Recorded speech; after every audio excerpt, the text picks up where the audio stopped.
the other thing is like a lot of times you get to the research rabbit hole, and sometimes it's just, well, what were the wedding? So the book I'm working on now is set in the 6th century. Yep, got a live one. Okay, good. And so it's just sometimes it's, well, what were the wedding rituals, and then there comes the question of, well, okay, I need to look at the heroine's real life mother-in-law, and where was she? Okay, there's no evidence they met, but there's no evidence they didn't meet. So it is, okay, and what would they have been wearing? And, Crinolines. yeah, no, that's centuries later.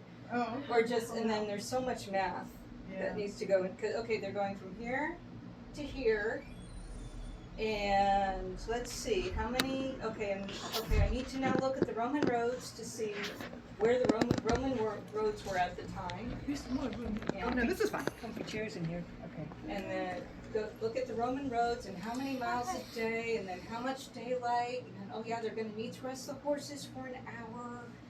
And so suddenly there's that kind of, suddenly you start, you know those story problems you hated in high school? You're doing these story problems. Oh, right. Math. Yes. Creative writing requires math. It does. Let me introduce you. I mean, not that everybody here doesn't know you, but I'm Sarah. I own the joint, and there's a bathroom that way to go towards the back door. And I think I might move my car to set up more parking. Oh, But otherwise, there's nobody. You guys all know her better than I do, so Yes. Yeah. I won't Yeah. have to say anything more. That's my husband, the guy with the camera there. Oh. And that's, the rest of them go to my church. So that's Erica, Donna, Tisha, and Kristen.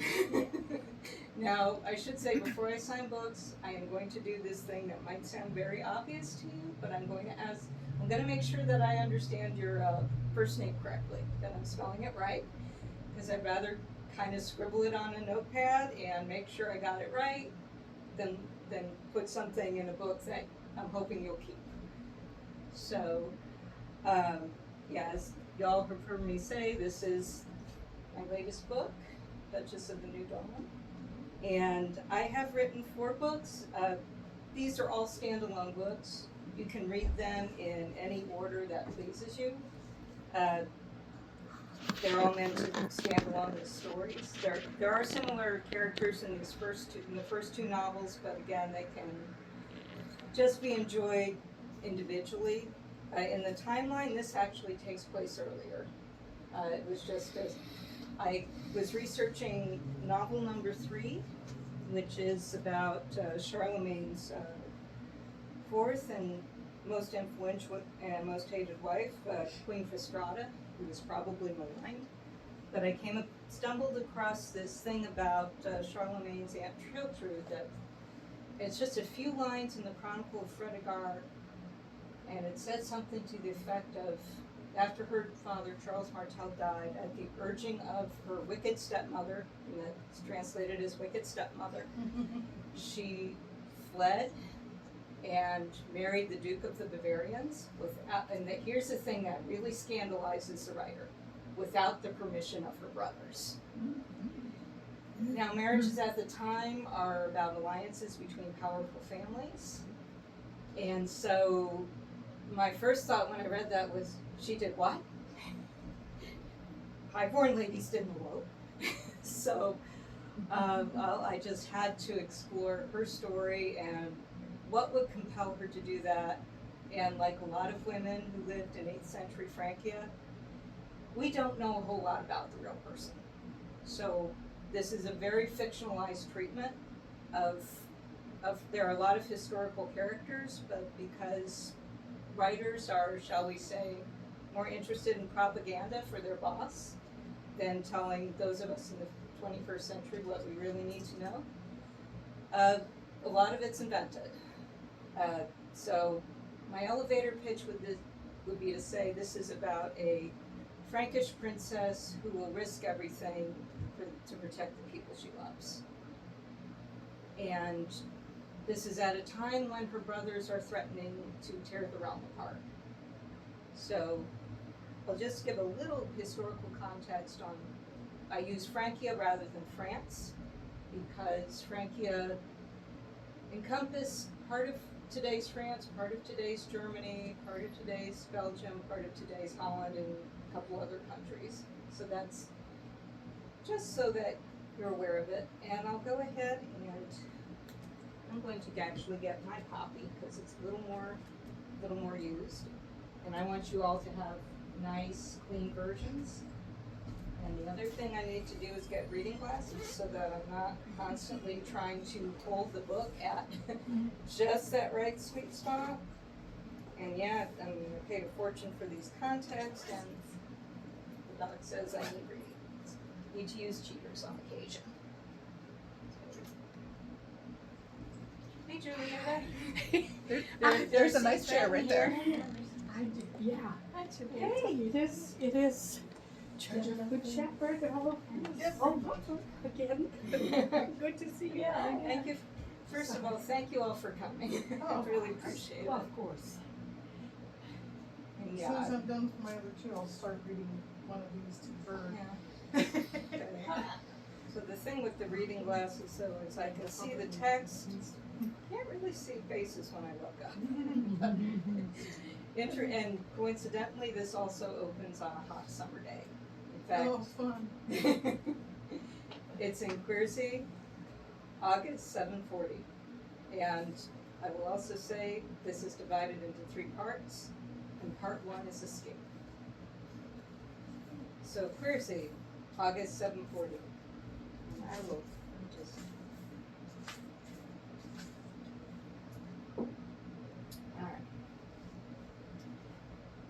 Everyone had plans for me. My older brothers, Carloman and Pippin, intended to imprison me in an abbey. My late mother's brother urged my father to betroth me to the aged Count of Provence. Swanehild, my father's Bavarian wife, wanted my father to negotiate a marriage with her kinsman, Odilo. No one had asked me what I thought best for our family. For the moment, nothing would change. My ailing father said he couldn't bear to part with me. That didn't stop my suitors, even though I was almost 23, when most women were wives or nuns. One of those wooers had arrived across the paved courtyard, just inside the southern gate to the villa, Odilo, Duke of the Bavarians.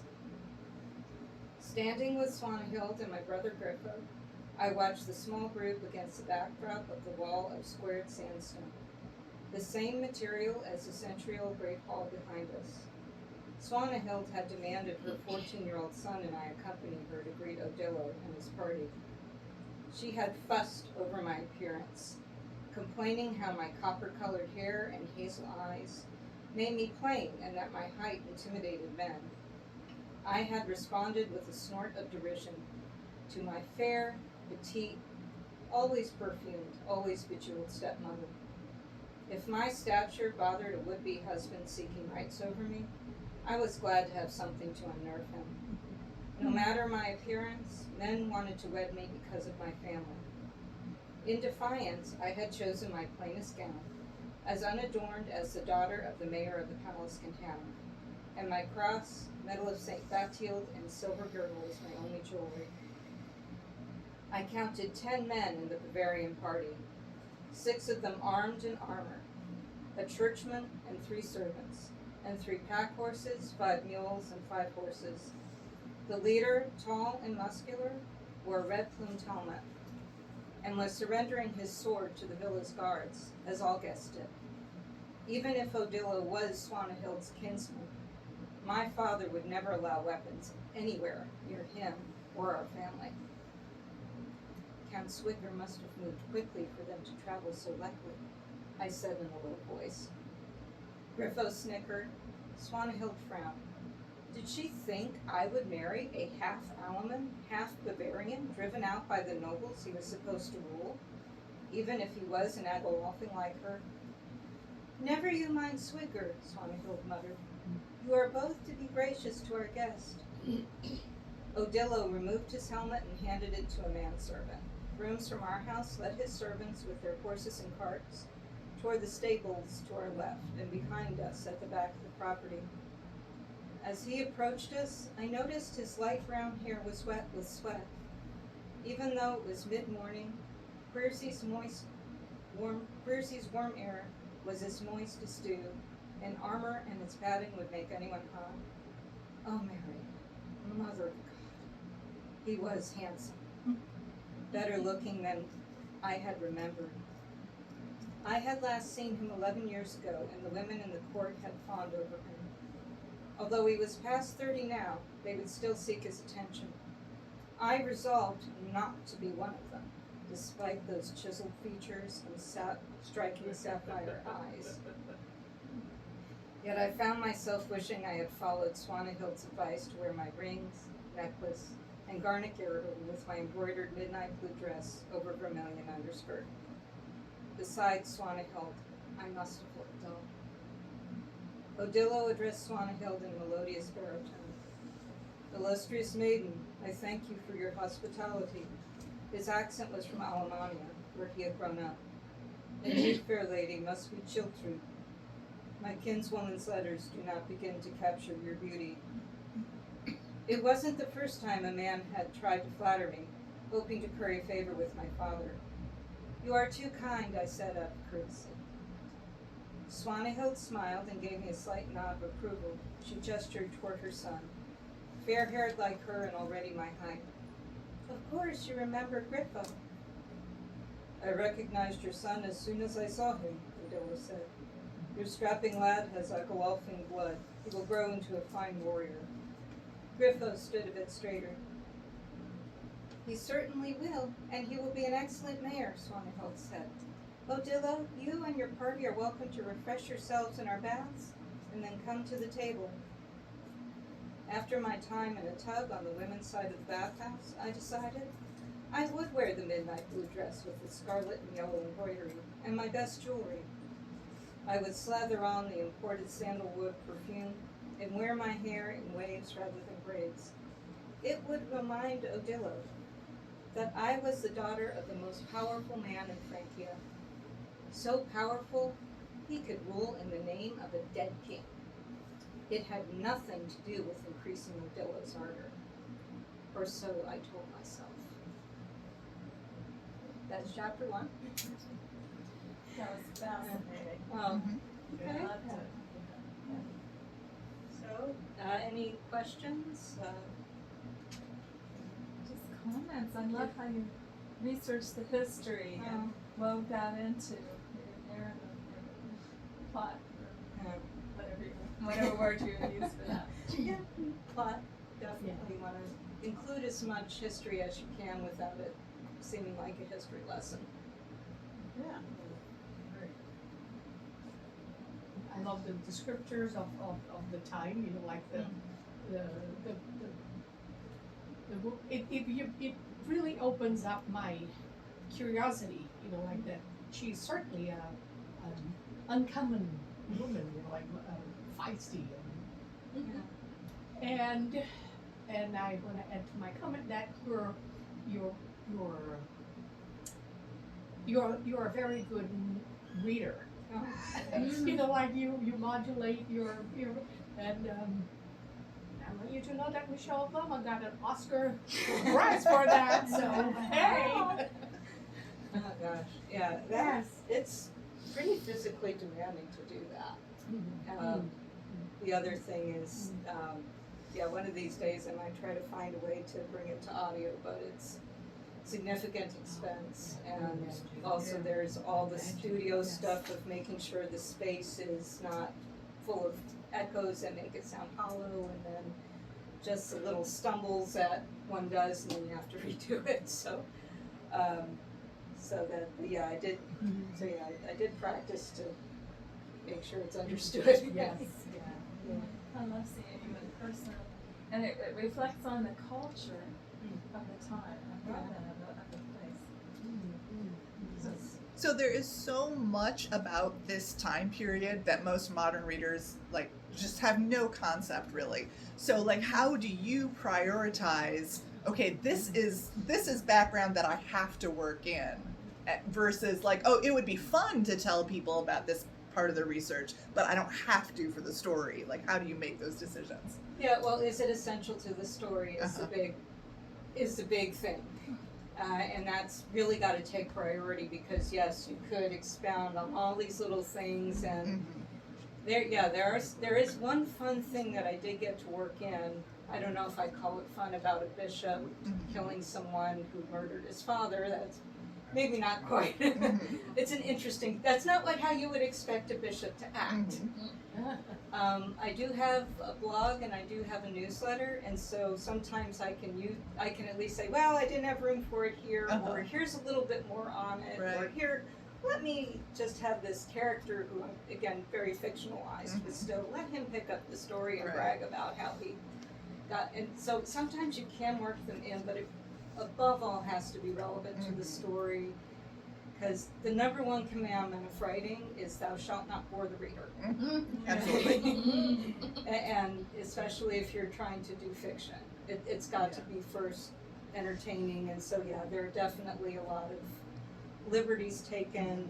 Some of it's just imagination filling gaps. A lot of it is, well, we don't know what this person looked like anyway, and this person on the cover has red hair, so we'll just make the heroine have red hair.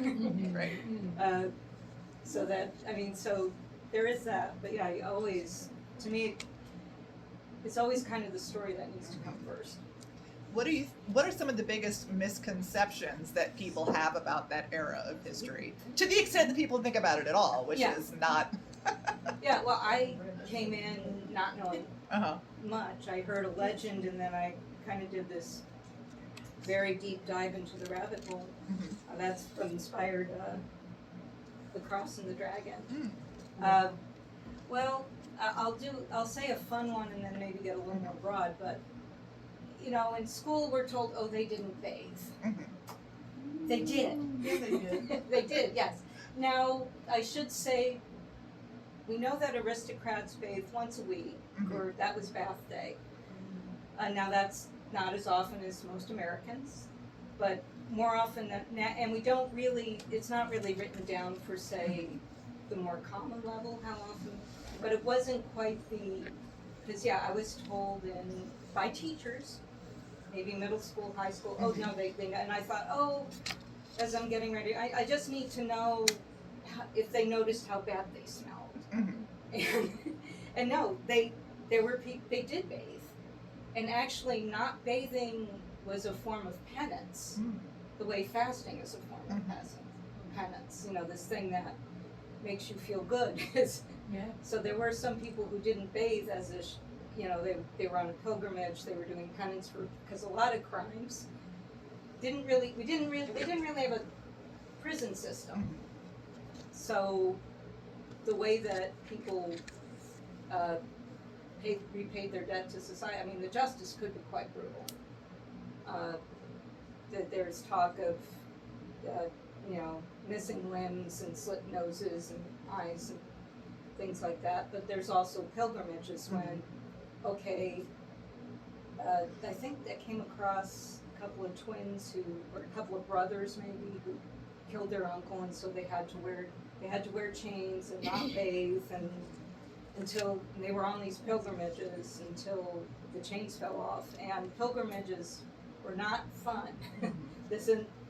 Our travel, we complain about, say being delayed 3 hours at O'Hare and contours not telling you anything.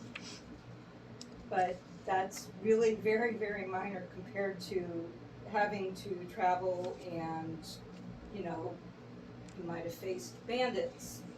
These were people who believed in creatures of the night and demons, and so you had that terror.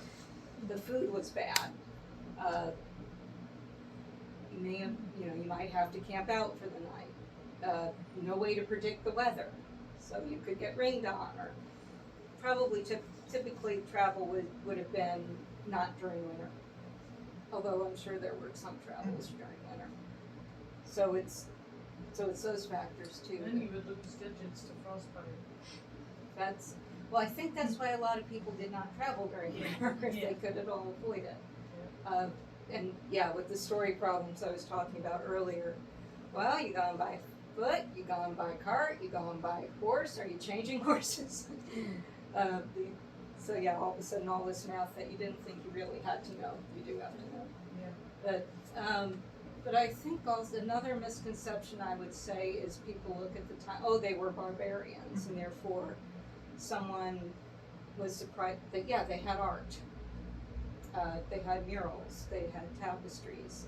The books, although very rare, were very expensive, and if the book was precious because it cost like a lot. They used parchment, meaning sheep. So a whole herd of sheep might have gone into making some of these very beautiful Bibles. And so yeah, the books could be works of art. They have beautiful covers and illuminations and things like that. And I think sometimes the beauty also tends to get lost, if there was some beauty there. And don't get me wrong, it would not be a time I would want to live in. Constant warfare. Actually, I don't think that's so irrelevant as we think it is. Right. Constant warfare, disease, not very good medical care. But I do think that, hey, let's not paint it too broadly. That these were real people who lived. Even they might not have believed the way we do, but we've all loved, we've all grieved, we've all felt great anger, great joy. And that's the appeal for me of historical fiction in general. Because I am also a reader of it. Although I sometimes will avoid, if someone's writing about the same thing, I might kind of steer away from it for a while because I want to form my own ideas.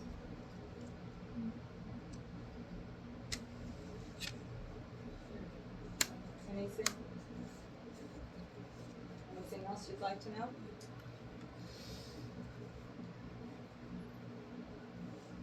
Just the loveliness of creative pursuit. Sounds like a lot of fun. I would really love to do it. Yeah.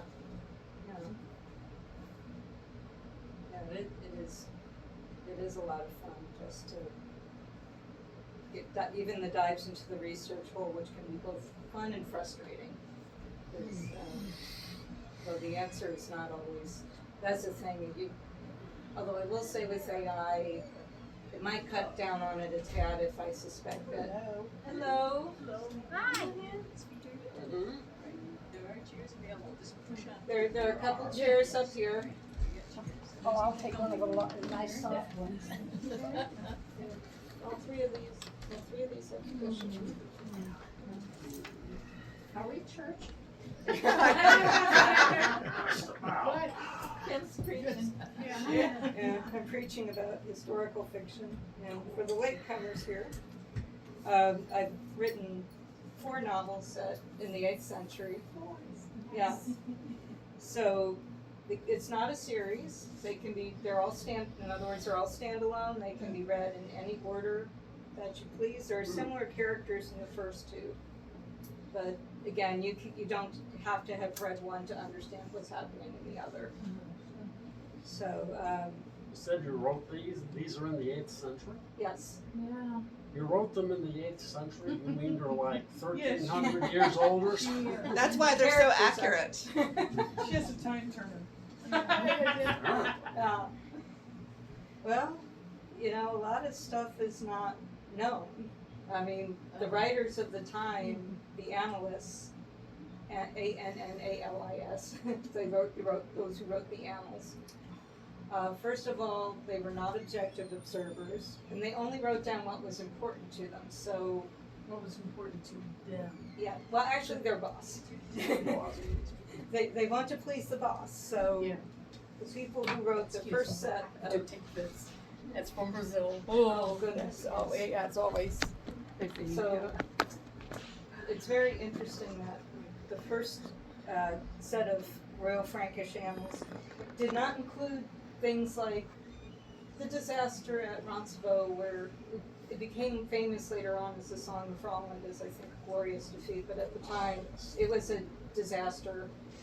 Charlemagne's coming back from France, and his rearguard baggage train got decimated. That did not appear.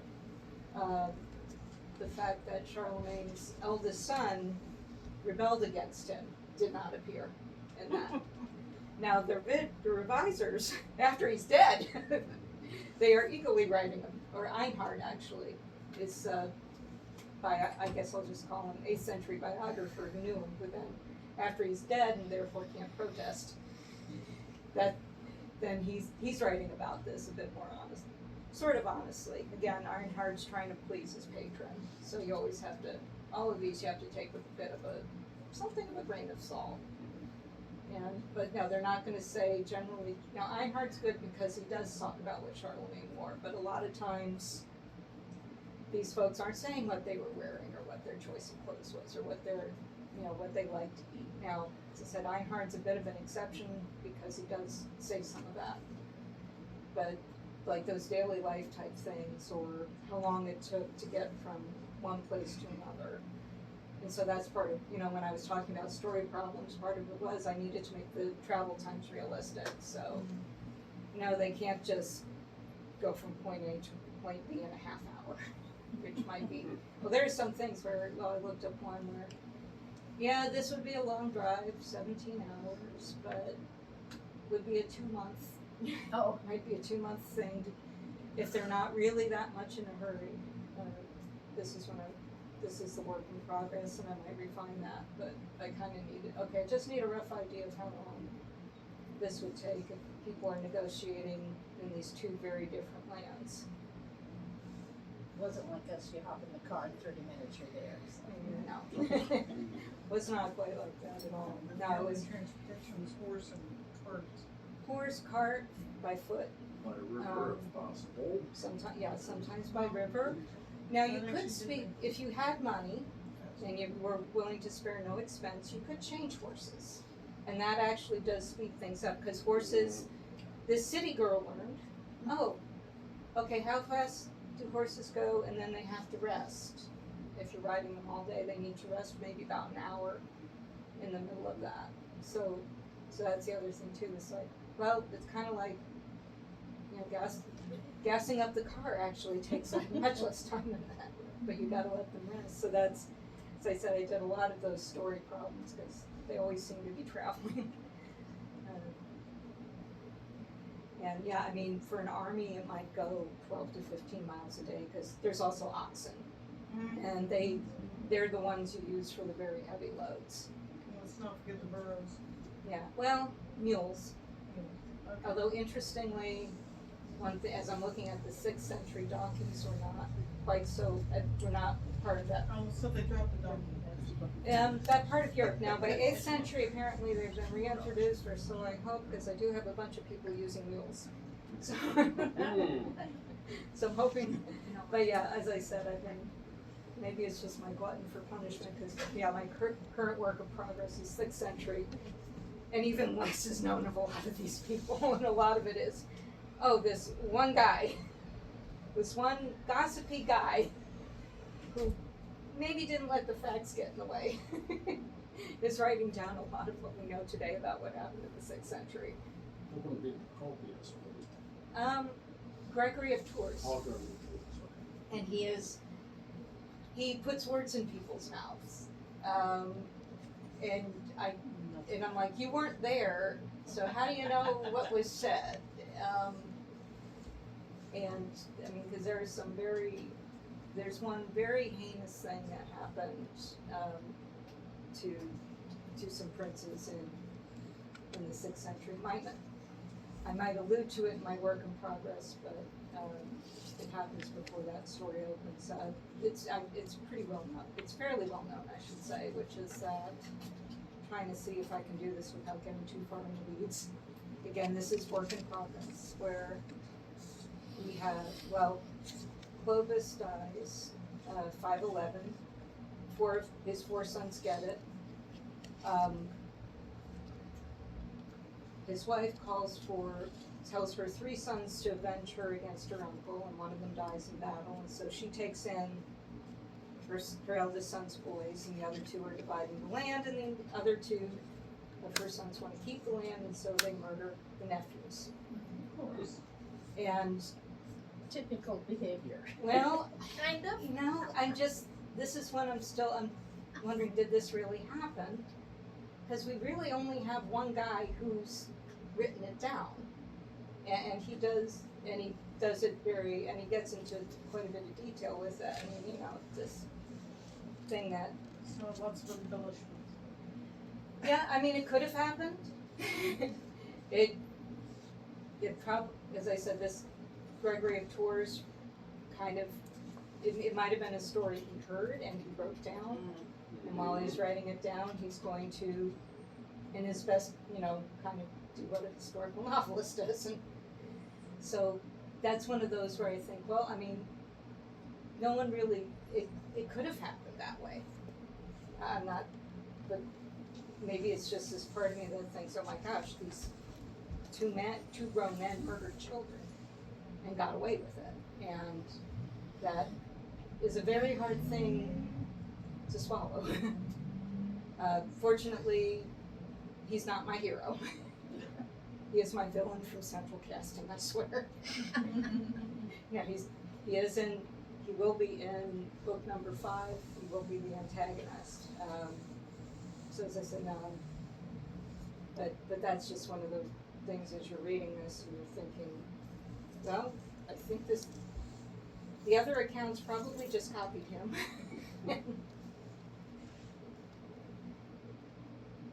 So, as I said, that's work in progress and is still in the very early phases and still doing those little dives into the rabbit hole to try to figure out when it should start. And, Well, since I wasn't here at the beginning, what prompted you to go down this path? well, it was while I was researching book number 3, which is about Queen Fastrada. She was Charlemagne's 4th wife, very influential, and so influential she attracted enemies.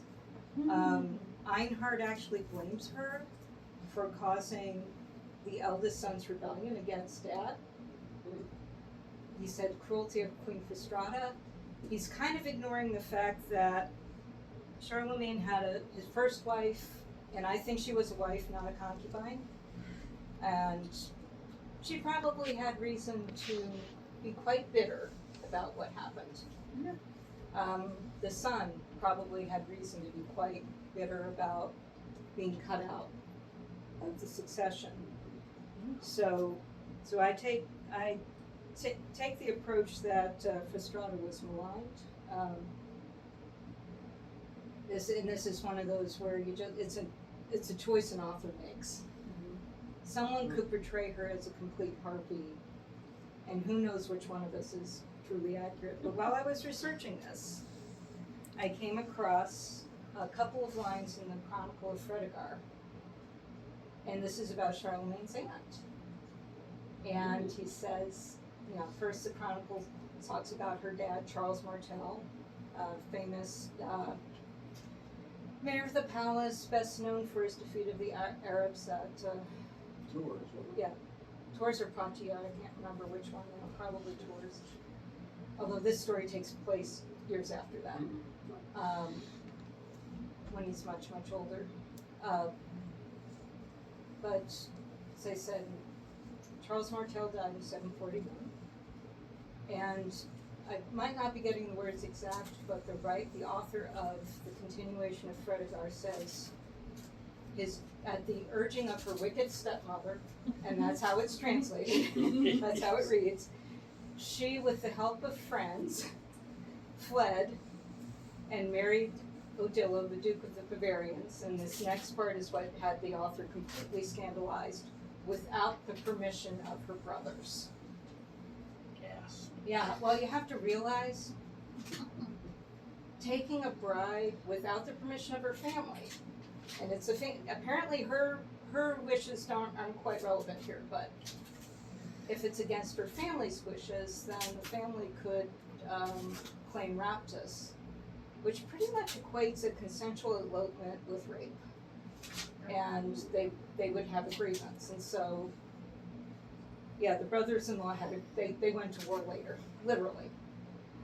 But those few lines, because I was just, my first reaction as I'm reading, wait, what? Highborn ladies didn't do this because marriages of this class were about alliances among powerful families. They were carefully negotiated agreements. And sometimes took a long time to negotiate. It would not be just, hey, your heart's, you just want to marry this dude. So I had to kind of dive into her story and try to figure out what made her want to elope, what made her decide to do this very unusual thing, something that really rarely ever happened in this time period. So I had to explore it, and so then I'm going back in time just to explore the family dynamics, which were really complex, because Charles Martel was married twice, and he had children outside wedlock. What else was there? Pretty typical. Yeah, and then, well, That's what's like also, unfortunately, what's also a bit typical is that the patriarch dies, and then the heirs literally go to war. I was just working on a post about Odillo, which is gonna come out in my newsletter. I'm kind of doing these character introductions, and where I find the fact and where I make things up. And as I'm writing about Odillo, I'm noticing a pattern of patriarch dies, heirs go to war. Patriarch, it happens in Francia, it happens in Alemannia, it happens in Bavaria. Now, is that even if they've named an heir? I don't know if they named the heir, the annals don't say, but, okay, I should say too that with the Franks especially, the land was split, they didn't have, I think the term is primogeniture, which is go to the eldest son. Yeah, right. They didn't have that. They would, I think that's part of the problem, frankly. Pardon the pun. But no, they would, with the Franks, they would split it among the sons born in wedlock. And so, in this most recent book The here, spoils should go to the oldest. well, Or the most beloved. it you have to realize too, oftentimes the princes were amassing their own allies, or if they were older, they would have led a few armies. Griffo is only a teenager. There are 3 sons born in wedlock, 3 more not, although interestingly, the sons born out of wedlock, well, I think they just sided with the 2 eldest sons. But, so we have the 2 eldest sons, and the eldest son especially was being groomed for power. But, so, the land probably was originally split 3 ways, although revisionist history is nothing new. So, there's some that will say, well, no, it was just split between the 2 of them. Griffo, at the urging of his mother, who's also the wicked stepmother, Swanehild, also the wicked stepmother who urged her stepdaughter to run off. Oh, and it's very common, by the way, for this type of misogyny in these medieval sources, is to say, no, the wife or the mother made him do it. He wanted the whole thing, and yeah, maybe, I'm not sure if it happened that way. So, yeah, but the Franks would split it among sons born in wedlock. So I don't know if it always came to naming an era. I think sometimes it might be too, I'm trying to think, yeah, with Alemannia, the sons just kept fighting among each other. The last one standing is one who gets the property. Yeah, well, yeah, that has, Alemannia has a really long and complex history.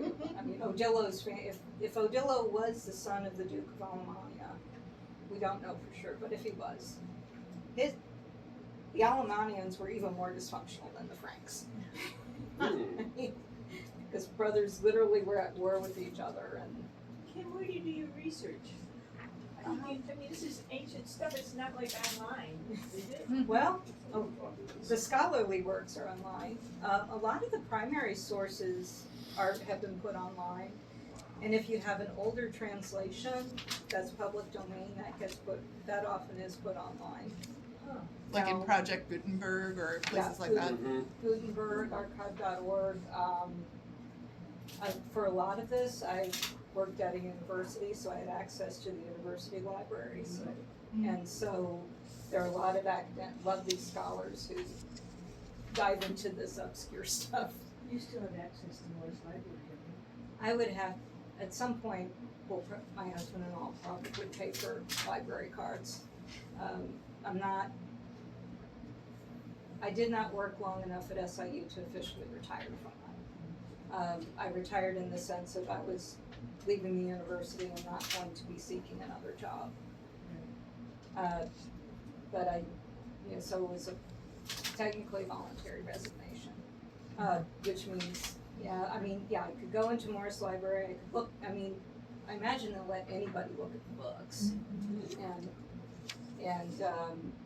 And I think if we bought library cards, we would have access to checking out those. Unfortunately, it does not give access to interlibrary loan, and that's something I may need to look at in the future. I don't know if Carbondale Public Library has that kind of access or not. Because a lot of the interlibrary loan was my friend. Oh, And one of the last things I did when I was at SIU was check out this tome about life during the Arbantian times. It was an interlibrary loan, so I had to give it back. Well, you have to realize these books can cost hundreds of dollars. So I'm a little hesitant to give them a permanent home, but when I was at Ball State, they received tender loving temporary residents because we checked them out in trash time. So several years later, when I left Ball State, I had to, Send them all here are your home. books back. See, I've kept them safe. I've taken care of them and kept them safe and kept them slightly separate from my real library, my own library. But so yes, I do love the work of the academics who are really into things like, what do the coins tell us? And what do the brooches tell us? And so that's, surprising amount of stuff is online. And Academia EDU, which keeps trying to get me to download more PDFs, is something that one can actually sign up for free. They keep trying to upsell you. But, What department were you in? I was in University Communications and Marketing, so was not a professor. Not literature or history. No, Do you I have a mean- love for that though? Yeah, well, I was an English major, and and was really into poetry writing for a while, much to the consternation of my dad. Understandable, actually, because there's really no living at poetry. Yeah. But he did steer me during the summer before I did a study abroad program. He did steer me toward the student newspaper, and when I realized it would not kill me to call people on the phone and ask them questions for something I was working on, I thought, hey, this is journalism's a plausible thing. So I added, in my junior year, I added the journalism major, which was quite a thing. So I was far enough on the English side of it, I just did the double major of English and journalism. Wow. Oh, which got you into communications. Yeah.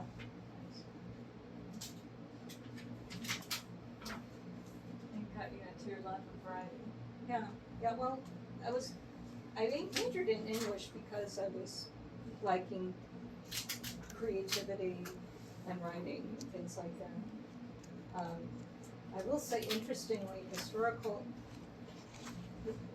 researching history and journalism have very similar veins in the sense of when you're in journalism, you are asking a source, at least in your head, okay, who are you? Why should I believe you? Why are you telling me this? And why are you telling me this now? And what are your credentials? And when you're looking, say, at a primary source, especially, who are you? Why should I believe you? Who are you? What's your motivation? And why are you telling me this now? Even though now is like in the 700s or early 800s. I mean, what's their motivation for writing what they're writing? Yeah, well, I mean, a lot of them are trying to please a boss, trying to please a person who's paying them. A lot of times it is the royal authority that's paying them. And so, hence why, yeah, this thing might not please the king. We're just gonna, we're not even We're gonna glossing mention over it. that. Not even gloss over it, just completely omit it. And I feel then, like keeping my head to it. Yeah. well, unemployment would be pretty awful too. I don't think a beggar's life is that fun.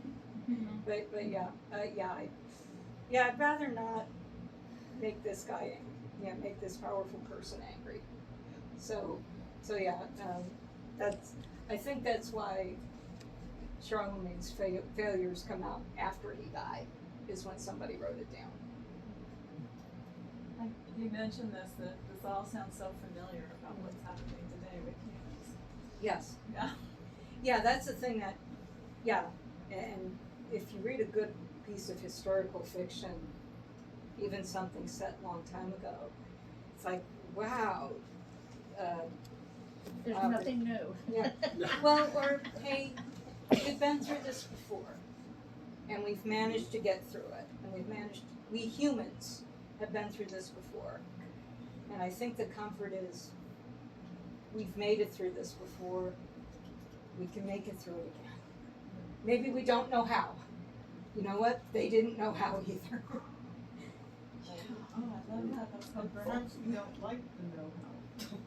Well, there are times you look at something and you're thinking, I don't know how we're gonna get through this, but, you know, our ancestors, in that broad human way, they didn't know what was gonna happen either. We know, we have the comfort of looking back, but they're there in the moment. And they would not have known. And somehow we've made it through. So that's, again, that's the very interesting thing about it. They didn't know until they got their plan together and, okay, this is what's gonna happen. This Well- is how we work through, but we gotta do it. Yeah, and sometimes the plan might go wrong. And that's, And you well, know what, that that one happens didn't today work. too. What we got now? Yeah.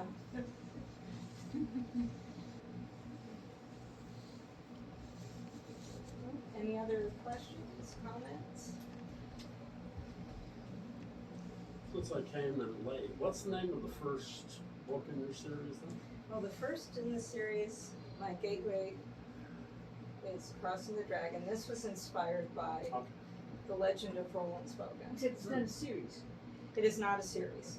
These, you were just So asking for you're the only, first, I guess the first. you were one. just Oh, asking for yeah. the first, I assumed you were just asking for the first Okay. novel. Yes. And this, but yeah, and the wars in these are real. And there are and notice I said wars, plural, because there was an awful lot of fighting going on.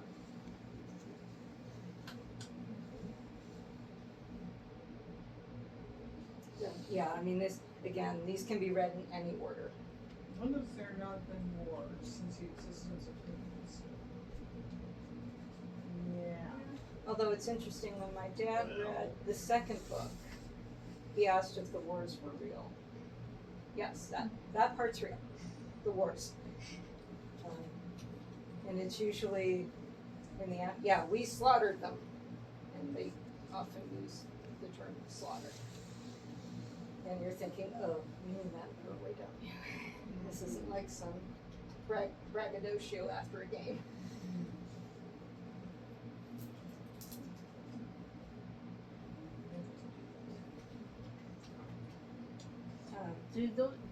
Have any of your books at all been chosen by a college to be put into their system?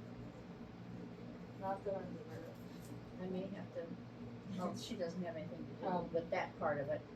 My daughter works for a company that they profile the books, and then when the profile meets the Certain standards, criteria. when it meets, the colleges put all this stuff into in the computer system about what they want in their books. And then her teams profile the books, and when the information they give out matches the information that the colleges have asked for, then they send them the books. Seems like that would apply more to textbooks. Yeah, And it's, these are fiction. it's a fiction. Although it's weird because academia keeps asking me to claim a paper, and I'm thinking, this is fiction. This should not be used unless you are saying in this novel, this is not intended for academic. Yeah, I used a lot of academic research, and I do have author's notes at the ends of all of them. They're brief. I mean, it's not going to get into everything, but it just kind of hit some highlights. But this is fiction, and I take liberties. I'm not a scholar who, Right. you know, as I said, I love scholars because they say where they got stuff most of the time. You gotta cite all Sometimes- the other authors. Yeah, you cite the other authors, or you cite in history, you're citing the original source. Wow. Occasionally, it's like, where did you get this? Because one of them wanted to marry a certain so and so, and I don't see it in the primary stuff, so I could ignore it. But a lot of times, yeah, they cite the other scholars they're quoting. They cite a lot of times, of course, if you're studying the history, you will actually cite, here's where Paul the deacon says this. That the reason I like them too is, can you confirm my suspicion that this guy might be making stuff up? Because, well, there is another biography of Charlemagne, and this is what the guy went by, was Knocker the stammerer. They're not, medieval people are not politically correct. And just by again, I'm reading him in a translation, but just by reading him, you kind of get the feeling he's this very chatty, makes things up, doesn't let the facts get in the way of his story, or believability get in the way of his story. And but I mean, there's still times when, yeah, you do kind of want to use that, but you'll always take it with a grain of salt here. Probably Procopius what's his name? Procopius, the Procopius. Greek Byzantine story. Yeah, he would have been very much. I've not read him, but I just have this feeling he has his own opinion, and He wrote a secret document. It's found later. He says all sorts of, repeats all the nasty gossip about the emperor. which I'm sure some people have used and cited, and but yeah, and he, especially if he didn't like the emperor, and he wants it to be known someday that he wasn't as great as you think he was. He wasn't as great as you think he was. Well, he does what books he published in his life. He wrote The Pleas and Boston, so it's full of praise. But then he was writing this other thing on the side that he hid away. Okay. Yeah, I can almost picture him now deciding he's written the nice stuff that he's hired to do, but he just has to get it off his chest. Yeah. Write down all this other stuff. Wow.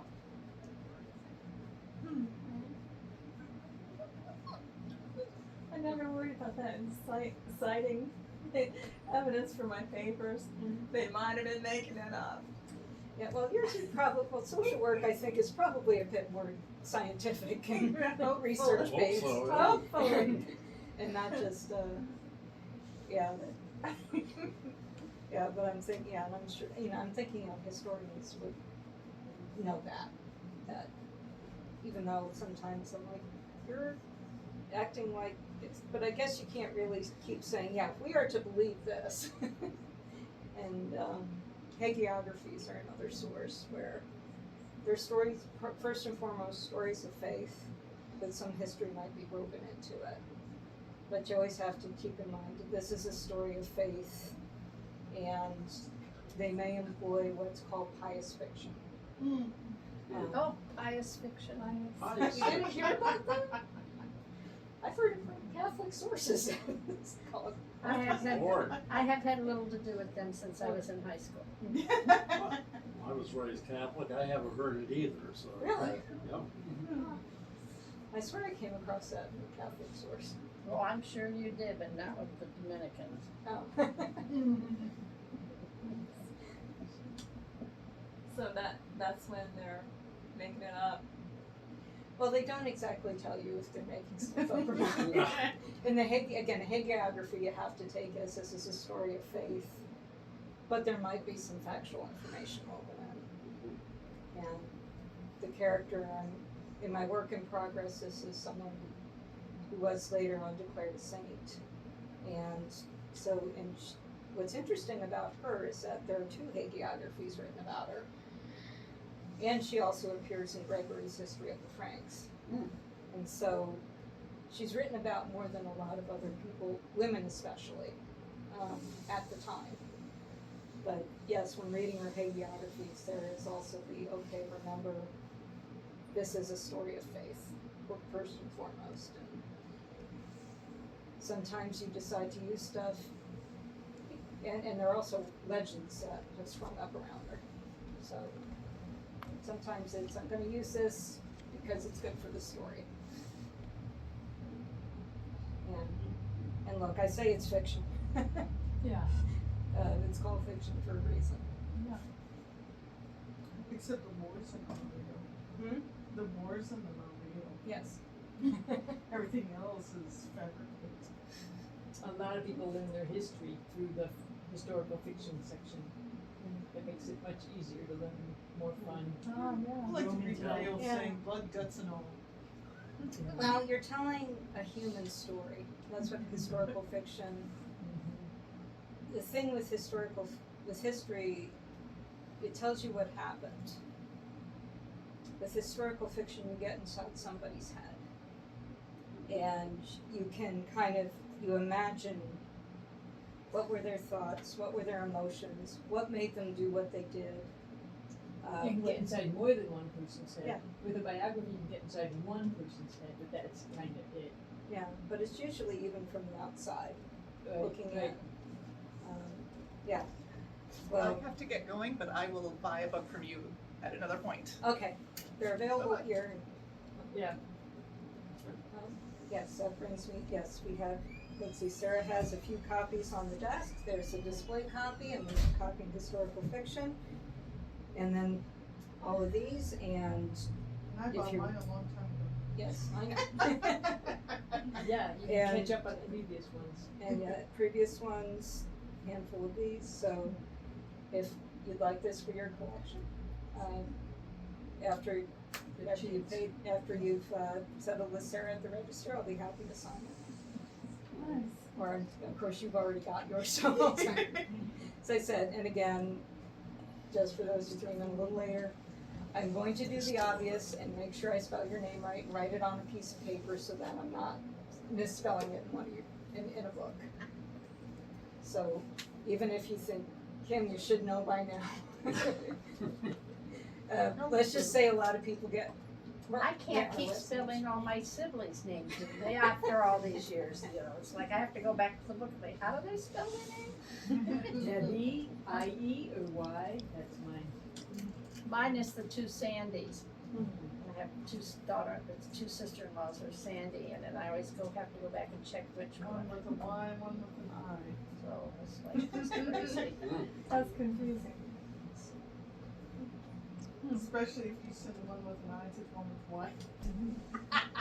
And Hey, then, what did you do? Well, Randy and I know and for those of you who don't know him, that's my husband in the corner there with who's filming all this. Yes, Randy and I well know how many people misspell our last name. Oh, Renfield. It's Rendfeld. Yeah. I know. Yeah. That they pronounce, Yeah, spell that's it right. like Renfield. Renfield. Yes, Field. like the guy in Dracula. Yeah. Mhm. He was British, we're German. But yes, And we, Renfield. yes, Renfield. yes. yes, they spelled it that, they forget the first D, or they add an I, or they spell it the way the guy in Dracula does. Yeah, you just drop the I at the end, it's Renfeld. Well, there's a D in the middle, and, Yeah, don't forget the middle. and no I in Renfeld.